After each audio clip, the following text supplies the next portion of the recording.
Pega o seu maior pote de pipoca, ajeita a poltrona e se prepara, porque agora vamos mergulhar fundo, mais fundo mesmo, na montanha-russa de sentimentos que foi o episódio 1075 de One Piece. Isso aqui não é só um resumo, é uma terapia em grupo pra gente processar tudo o que aconteceu. Logo de cara, a hierarquia começa a pesar. Marinheiro raso? Vai pra longe, não é digno de presenciar a presença sagrada do ancião de olhos assassinos. Quem fica no centro da ilha são só os medalhões. Vice-almirantes, contra-almirantes e os corajosos que ainda não molharam as calças. A presença de Saturno paralisa até o mais cascudo. Alguns mal conseguem reagir. Outros se preparam para fuzilar Bonnie, que acabou de fazer o impensável, esfaquear um dos 5 anciões. Só que Saturn, com um olhar que parece derreter aço, e aí, com aquela calma de vilão que sabe que ninguém ali pode tocá-lo, ele solta um poder bizarro pelos olhos. Tipo um empurrão psíquico que joga Bonnie longe sem nem mover o corpo. Antes que ela caia de vez, ele a agarra e ainda puxa a tira-espada do próprio peito como se fosse um fiapo de roupa. E a ferida? Some. Se cura na hora. 0 dano, 0 vergonha. Sanji até tenta brilhar e salvar Bonnie, mas recebe o mesmo tratamento ocular. Toma um golpe invisível que o joga no chão igual saco de batata. Frank, ali do lado, fica de queixo caído. O cara se regenerou como se fosse feito de gelatina celestial. É o tipo de coisa que deixa qualquer um sem saber se luta ou se corre. Enquanto os marinheiros tentam entender se a ordem é atacar ou rezar, alguns espertinhos veem a confusão como oportunidade e tentam capturar o Dr. Vegapunk. Só que Saturn dá outro chega pra lá. Diz que Vegapunk não tem mais pra onde correr. Então por que se preocupar? O cientista é peixe na rede. E como se não bastasse humilhar os outros, ele ainda dá um puxão de orelha em Kizaru, que, estirado no chão como se tivesse tomado um coice de elefante, pede desculpas como um estagiário atrasado. Saturn nem se incomoda. Já entendeu que o golpe de Luffy foi brabo. Mas mesmo caído, Luffy não escapa da fúria do Aranha dos Infernos. Saturn parte pra cima e tenta esfaquear o garoto com uma das pernas aracnídeas. Por sorte, Frank ativa seu clássico Strong Right, aquele braço que voa com mais estilo que míssil de anime, e empurra Luffy pra longe da morte. Depois ainda puxa o garoto de volta como se fosse pescador salvando peixe dourado. Saturn, mesmo reconhecendo a força dos chapéus de palha, não deixa de estampar aquele sorrisinho de tudo sob controle. Diz que a presença de Luffy e Bonnie era inesperada, mas que não faz diferença. Estão cercados, sem chance de fuga, e a ilha está prestes a virar poeira cósmica. Um verdadeiro monólogo de vilão satisfeito, daqueles que solta discurso filosófico antes de matar geral. E claro, ele guarda um espacinho especial no discurso pra Vegapunk. Diz que tá decepcionado com a traição, mas até agradece pelas contribuições. Tudo isso enquanto segura Bonnie no ar como se fosse boneca de pano. Ela esperneia, sofre, mas ninguém consegue chegar perto. Saturn tá usando algum tipo de dom misterioso, algo que mantém todos ao redor literalmente abatidos só com sua presença. Vegapunk começa a suspeitar. Tem a Akuma no Mi envolvida nessa parada sinistra aí. E então Bonnie, num dos momentos mais pesados do episódio, encara aquele monstro com lágrimas nos olhos e cospe a verdade que a corrói. Ele matou o pai dela. Saturn, sem pestanejar, revela a origem do pesadelo. Kuma, na verdade, nasceu escravo. Um dos últimos remanescentes da antiga raça dos bucaneiros. Uma galera que, segundo Saturn, cometeu um crime tão cabeludo que mereceu ser extinta. Só sobrou o Kuma, o último de seu povo. Saturn então levanta Bonnie no ar e ordena que os marinheiros atirem na cabeça dela. Uma cena que mistura sadismo com arrogância divina. Sanji, no chão, tenta reagir. Vegapunk grita desesperado. Mas tudo parece congelado.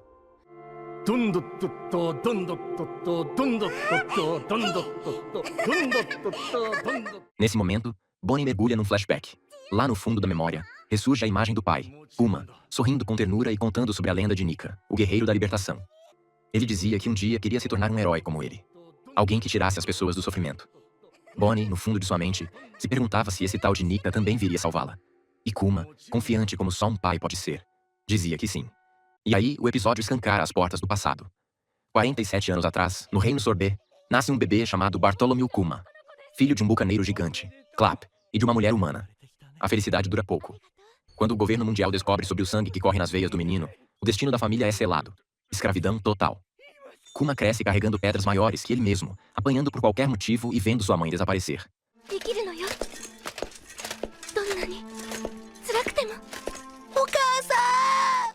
Um dia, seu pai dá a notícia da morte da esposa.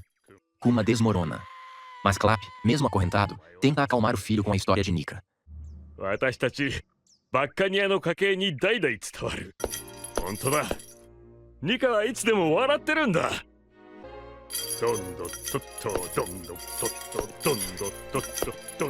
Começa a cantar, a dançar, só para ser morto na frente do filho, baleado por um nobre mundial por ousar fazer barulho.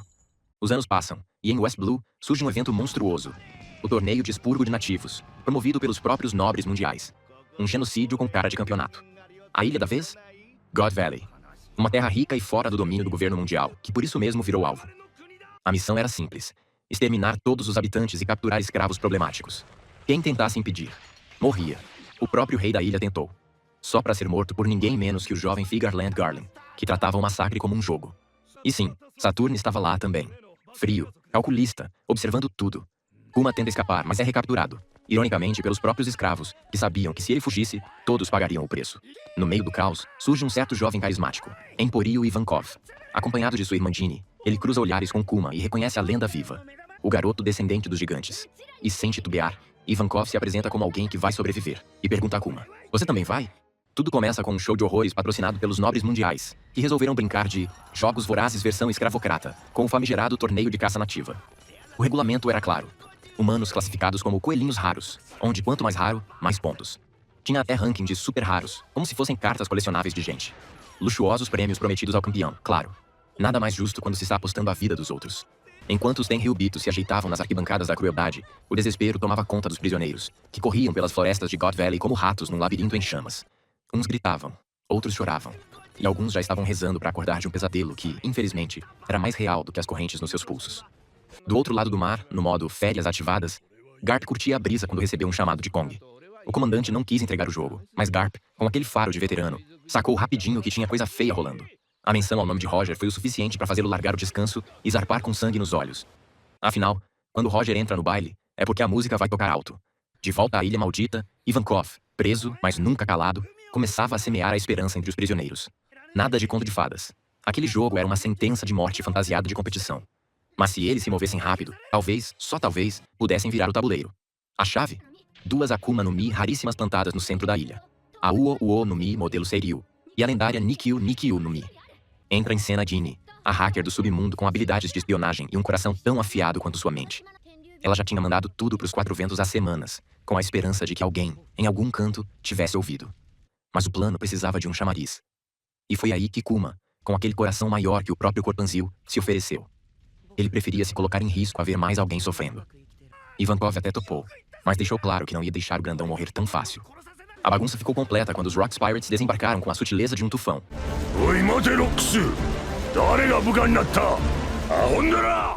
Newgate, Kaido, Big Mom, Shiki, Stussy, Gloriosa, uma constelação pirata pronta para devorar o caos. Como se não bastasse, Roger e sua trupe também apareceram, transformando God Valley num campo de guerra. Os Cavaleiros de Deus tentaram segurar a barra, mas com Garp chegando para reforçar os Marines, a ilha virou um caldeirão fervendo. No meio da confusão, Ivankov e Kuma conseguiram botar as mãos nas frutas. Mas antes que Ivankov pudesse saborear seu dragão azul, Big Mom chegou como um caminhão desgovernado, socando o revolucionário contra a parede e roubando a Uo no Mi. Ainda tentou pegar a Nikkyu também, mas Kuma, no último segundo, comeu a fruta e ativou seus poderes. Justo a tempo de ser encarado por ninguém menos que Shai Garcia Saturn. Saturn, com aquele olhar de quem acha que o mundo gira em torno do sangue nobre, começou o discurso típico de vilão ancestral. Os Buccaneers nasceram para ser escravos. Mas Kuma, agora fortalecido pelo poder da Nikkyu, bateu o pé. Ou melhor, lançou o símbolo da liberdade. Ele não nasceu para obedecer. Nasceu para libertar. Se alguém ia lutar pelos fracos, esse alguém seria ele. E então, tudo desapareceu. A história de God Valley sumiu dos registros como se nunca tivesse existido. Mas por sorte e resistência, Kuma, Ivankov e Ginny escaparam com mais de 500 sobreviventes. Refugiaram-se no Reino Sorbet, num cantinho esquecido do mundo, onde o passado podia virar cicatriz em vez de corrente. Lá, entre as ruínas de uma igreja, começaram a reconstruir algo que parecia inalcançável. Uma vida.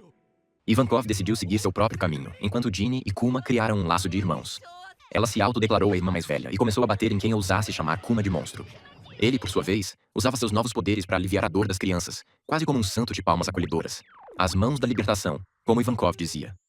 Em meio à madeira cortada e refeições compartilhadas, os dois se encontraram rindo, chorando e agradecendo por algo que parecia tão distante. A liberdade. E naquele jantar simples, com lágrimas nos olhos e arroz na boca, Ginny e Kuma selaram um novo capítulo, onde a dor não seria esquecida, mas transformada em força. E assim termina o episódio 1089. Com sangue, suor, socos, dragões que não foram comidos, e um grito de resistência ecoando pelos cantos apagados da história. Se o governo quis esconder, azar o deles. Porque agora a gente sabe, e não vai esquecer. Depois do fatídico incidente de God Valley, 8 anos se passaram. Kuma, agora com 17 aninhos, parecia estar levando uma vida pacata no reino de Sorbet. Mas claro, estamos falando de One Piece, então pacífico significa só que ninguém explodiu nada. Ainda. Kuma virou uma espécie de herói local. Com seus poderes, ele literalmente tirava a dor das pessoas. Tipo um antidor humano ambulante. Os velhinhos adoravam. Toda semana faziam fila, como se fosse consulta no SUS, e ele lá, absorvendo bolhas de dor e aliviando o sofrimento do povo. O problema? Ninguém pagava. E Ginny, agora com 21 e com a língua mais afiada que a espada do Mihawk, estava pra lá de irritada com essa função de padre curandeiro gratuito. Ela já tinha estabelecido. Só domingos, meu chapa. O povo, claro, ria da braveza dela e elogiava a beleza como quem ignora a tempestade no horizonte. Mas tinha algo mais sombrio em jogo. O novo rei, Becore, era o verdadeiro vilão de novela.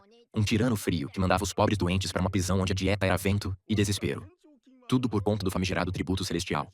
Aquela taxa absurda paga aos Tenryubitos.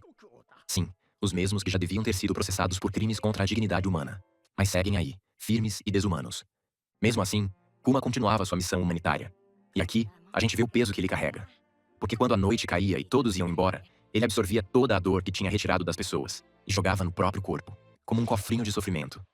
Jin, vendo isso, chorava de raiva e tristeza. Mas Kuma só dizia que era necessário, que alguém tinha que suportar essa dor. E que ver o sorriso das pessoas era suficiente para ele. Já podemos declarar esse homem patrimônio da humanidade? Avançamos 5 anos e a história esquenta. Ginny, provavelmente cansada de ver o homem da vida dela só se doando pros outros, pede Kuma em casamento. Mas o moço recusa. Não por falta de amor, mas por medo. Ele tem sangue Buccaneer, e sabe o que isso causou na própria família. Ele não queria ver Ginny sofrendo só por estar ao lado dele. O amor dele era tão grande que preferia a distância a arrastá-la para o abismo. Poético e trágico. Mesmo com essa rejeição, o papo entre eles rola. Kuma comenta sobre os Freedom Fighters, um grupo rebelde que estava pipocando revoltas pelo mundo. E ali, com olhos brilhando de admiração, ele menciona Monkey D. Dragon, achando o cara um modelo de coragem. E adivinha? Mal sabia ele o que o destino preparava. 3 anos depois, a situação degringolou de vez. O reino foi dividido como bolo de festa. Metade para quem podia pagar o tributo, outra metade virou terra sem lei, onde o povo pobre era jogado para sobreviver como desse. Quando Kuma tentou resgatar pessoas sequestradas pelos soldados do rei, foi taxado de traidor e jogado na cadeia. Ginny foi junto, porque ninguém segura aquela mulher quando se trata de defender o ursão. Parecia o fim. Mas aí chegam os verdadeiros revolucionários. Dragon, o próprio, liderando uma invasão dos Freedom Fighters. Becore é chutado do trono como lata velha, e a política de escravidão vai pro buraco. Kuma, libertado da prisão, recebe o convite que mudaria sua vida. Junte-se à revolução. E como não poderia deixar de ser, ele aceita.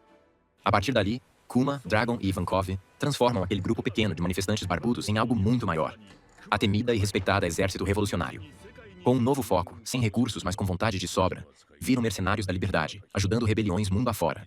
Dragon, aliás, mostra que sabe das armas, literalmente, e revela que foi da marinha, mas largou por não ver justiça nenhuma naquilo. Uma curiosidade que faz a cabeça do Kuma explodir de admiração. Kuma, como era de se esperar, jura lealdade a Dragon. E esse laço ali se forma, entre um homem que já sofreu demais e outro que carrega o peso do mundo nas costas. 8 anos se passam, e reencontramos Ginny, agora uma capitã revolucionária. Sim, aquela mulher braba também entrou na causa, fardada e determinada. Quando se junta à divisão de Kuma, a alegria no reencontro é evidente. Só que, como um soco que vem sem aviso, a felicidade dura pouco.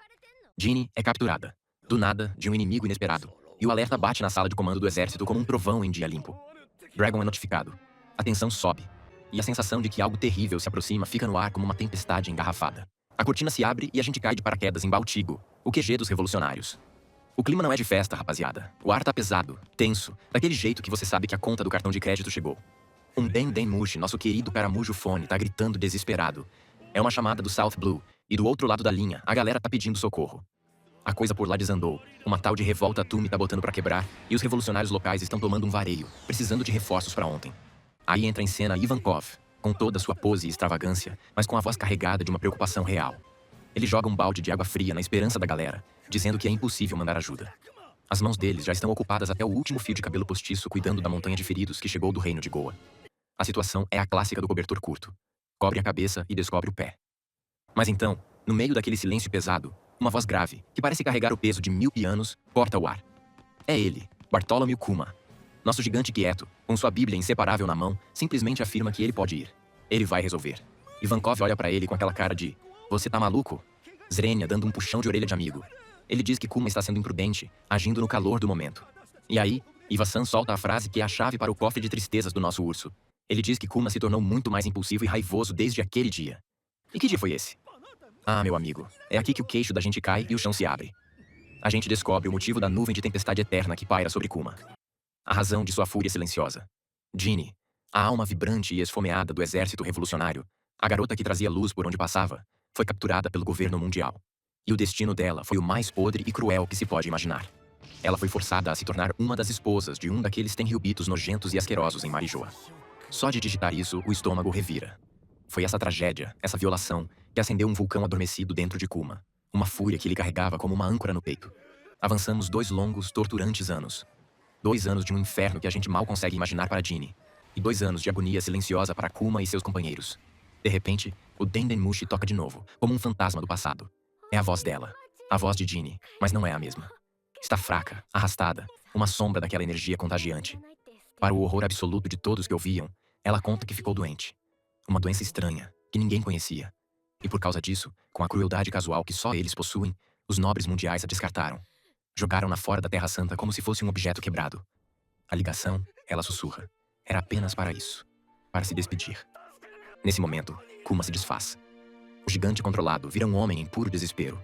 Ele implora, com uma urgência que rasga a alma da gente, para ela dizer onde está. Ele iria correndo. Não importava a distância, não importava o perigo. Mas Ginny, com suas últimas forças, recusa. Ela não quer que ele a veja naquele estado. Quer que ele se lembre dela como ela era. Mas Kuma não é homem de aceitar um não, quando o coração está em jogo. Ele desliga e sai como um trovão. Havia um único lugar no mundo para onde a alma dela voltaria para descansar. A pequena e humilde capela no reino de Sorbet. O lugar deles. Ele corre. Corre contra o tempo, contra o destino, movido por uma esperança desesperada que lutava contra uma certeza terrível que crescia em seu peito. E quando ele chega, ofegante, o coração martelando na garganta, ele encontra a cena que nenhum homem deveria ter que ver. Ele chegou tarde demais. Ginny se foi. As pessoas da vila, com os olhos marejados, contam a história terrível. A doença dela era bizarra. Quando a pele dela era exposta à luz do sol, ela começava a se cobrir de escamas azuis e endurecia como pedra. E a única razão para ela ter se exposto deliberadamente à luz do sol, queimando o pouco tempo de vida que lhe restava, era para proteger algo. E nos braços dela, ele encontrou a razão. Um pacotinho de vida. Um bebê chorando. Sua filha, Bonnie. Com o mundo desmoronando, Kuma enterra o amor de sua vida e faz um juramento silencioso sobre a terra fresca. Ele cuidaria daquela criança. Ele a protegeria com sua vida. E ele cumpriu. Kuma se transformou no pai mais dedicado do universo. O gigante gentil, que antes esmagava exércitos, agora se atrapalhava para trocar fraldas e aquecer mamadeiras. A pequena Bonnie, uma miniatura de furacão com um apetite de Shichibukai, que com certeza herdou da mãe, rapidamente o adotou como seu pai amado. Ele ainda era um revolucionário. A chama da justiça não se apagara. Mas sua prioridade número 1 agora tinha nome e um sorriso banguela. Mas a felicidade, no mundo de One Piece, parece ser feita de vidro. Um dia, a tragédia resolveu fazer uma visita de retorno. Kuma é visto pregando tábuas em todas as janelas da igreja, mergulhando a casa numa penumbra perpétua, criando uma fortaleza contra o mundo exterior. O motivo é desmigalhar o coração. Bonnie, de alguma forma inexplicável, herdou a mesma doença maldita que levou Ginny. O desespero de Kuma voltou com força total. Ele iniciou uma via crucis, levando-a a todos os médicos que conseguia encontrar. Mas a resposta era sempre a mesma. Um balançar de cabeça, um sinto muito. Ninguém sabia como tratar aquela condição bizarra. A decisão que se seguiu foi a mais difícil de sua vida. Ele procurou Dragon e pediu para deixar o exército revolucionário. Ele precisava se dedicar 100% a cuidar de sua filha. E Dragon, mostrando ser um líder que entende que a maior revolução, às vezes, é o amor, aceitou com o coração pesado, prometendo ele mesmo procurar por uma cura. O tempo voa, e Bonnie agora tem 5 aninhos. As crianças da vizinhança, com a crueldade inocente que só as crianças têm, começam a zombar dela por nunca sair. Vampira! Zrenia, eles gritavam. Mas Bonnie, filha de Ginny e criada por Kuma, não era de levar desaforo para casa. Ela era uma mini guerreira e saía na mão com os valentões para mostrar quem mandava. Kuma, com uma paciência de santo, explicava que era perigoso lá fora. Ela então contava com um biquinho triste que eles também zoaram a manchinha de pedra azul que crescia sob seu olho. E Kuma, com o sorriso mais gentil do mundo escondendo um oceano de dor, dizia que aquilo não era uma pedra, era uma joia. Uma joia linda, e que as outras crianças só tinham inveja. O sorriso que Bonnie abria em resposta era o sol particular de Kuma. Num desses momentos mágicos, ele pergunta a ela para onde ela gostaria de viajar quando ficasse boa. E Bonnie, com os olhos brilhando de imaginação infantil, diz que quer ir para as Ilhas do Céu. Porque lá, pertinho do sol, talvez eles pudessem encontrar o guerreiro da libertação, o lendário deus do sol, Nika. Kuma, engolindo um nó na garganta, entra na fantasia. Ele promete que no seu 20º aniversário, eles irão para o céu. E no 19º, para a Ilha dos Homens Peixe. Um futuro de aventuras. Um futuro que ele rezava a todos os deuses para que ela pudesse ter. Pausa dramática aqui, porque a realidade voltou com uma marreta. Kuma encontra um médico que finalmente dá um nome à doença. Escamas de Safira.